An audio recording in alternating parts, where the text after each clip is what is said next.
मित्र एकमेकांचा हात घट्ट धरून चाललेत, जंगलातनं चाललेत. सगळे दृष्टांत हे पूर्वीचेच, कारण तेच चांगले घडवणार आहेत. हातात हात धरून चालले, अरण्य आहे, जंगल आहे, आणि जंगलातून जात असताना समोरनं अस्वल येताना बघितलं. अस्वल येताना बघितलं म्हटल्यानंतर दोघांनी, संकट आपल्यावर येते म्हटल्यावर दोघांनी एकमेकांचा हात घट्ट धरला की या संकटातनं आपल्याला दोघांना वाचून इथून पळ काढायचा आहे. काय करावं, काय करावं? पण हात घट्ट धरलेला असताना एक मित्र दुसऱ्या मित्राला विचारतो, बाबा तुला झाडावर चढता येतं का? तुला झाडावर चढता येतं का?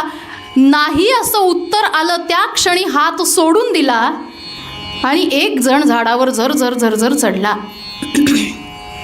दुसरा म्हणाला, अरे तू मला सोडून गेलास, संकटकाळी तू मला सोडून गेलास, आता मी काय करू, काय करू?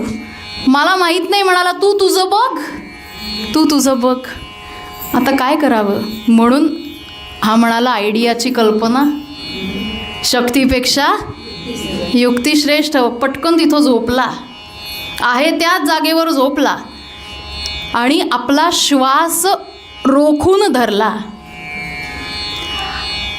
म्हणजे श्वासोच्छ्वास जो नाकावाटे बाहेर पडतो तो थांबवला. ते अस्वल जवळ आलं. अस्वल हा प्राणी असा आहे जो फक्त जिवंत प्राण्याची शिकार करतो. दुसरी गोष्ट, अस्वल गुदगुल्या करून ठार मारतो किंवा कवेत घेऊन घट्ट मिठी मारतो आणि ठार मारतो. अजून आमच्या पुण्यात अस्वल यायचा आहे, बिबट्या आलाय, पंढरीनाथ. झोपून राहिलाय ते अस्वल जवळ येतं, डोक्यापासनं नाक, कान, तोंड सगळ्या शरीराला हुंगत हुंगत हुंगत निघून जातं.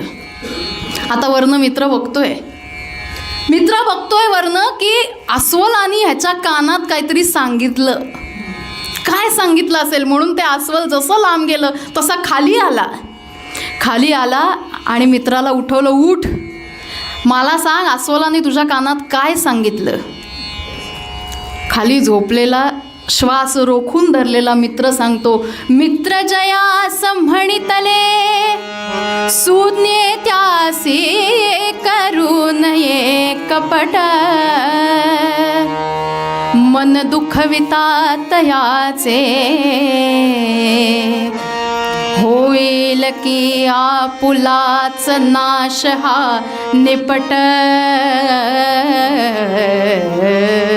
पंढरीनाथ भगवान की.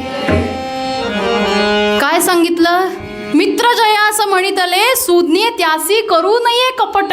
अरे तू माझा मित्र म्हणवतोस, सखा म्हणवतोस आणि संकटकाळी हात सोडून निघून गेलास, कपट केलंस.